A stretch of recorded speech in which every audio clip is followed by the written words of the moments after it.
Hello everyone, Mr. Positive, and now I'm better, well, good enough to actually make a proper video instead of, hey guys, I'm sick, I'm not making a video this week. Well, I thought maybe to finally wrap up and that reviewing reviewing Thomas and Friends. I've done the original, the classic seasons, the hit era, the terrible seasons, the Renaissance, as many people have claimed it. I have never used that word like once, but now we're on to the final thing that you can call Thomas: Big World, Big Adventures. I mean, I thought the movie was pretty good, very good, and like I enjoyed it. It was had some fun stuff like the fat controller. That was pretty funny.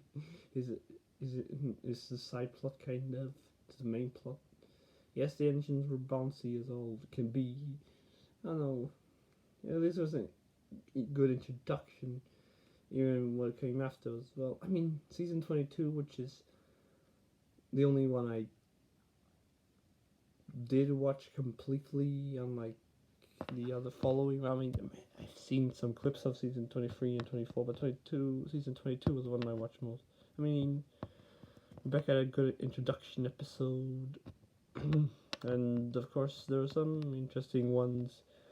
The abroad episodes where there was some like Thomas Goes to Bollywood, and many people did enjoy Young Bao and the missing truck. Because Thomas and the Dragon was pretty cool. But yes, of course, many people say, well, why is Thomas all over the whole goddamn world?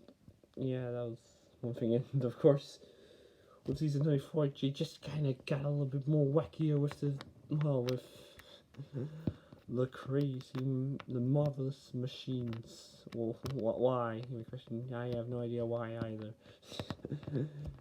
Of course, to sell merchandise, that was pretty obvious. They introduced the character that actually has more roles afterwards, and some villains trying to steal documents. Ace was like he barely showed up anymore besides the movie in like a couple of, like one episode. He was barely in after that. He only really appeared much in the movie. Like more times. In episodes, very few times. And yes, maybe of course this is like the last because after season 24, the reboot happened, which reset. Thomas kept some of the characters from Big World, Big Adventures and made every fan jump off the ship before it sank, basically. Since nobody likes their all engines go. So it's like the last hurrah, even though, of course, it was very split, Big World, Big Adventures. Of course, with many people saying it failed. I mean, so season 22, I did enjoy. Of course, it's like the realism of Thomas, which, I mean, many Thomas YouTubers have praised, kind of vanished over time.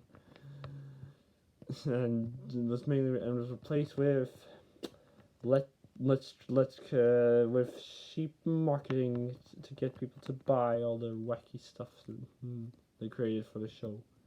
Good old Mattel saying let's just sell everything by creating a bunch of characters that are with no personality. Oh.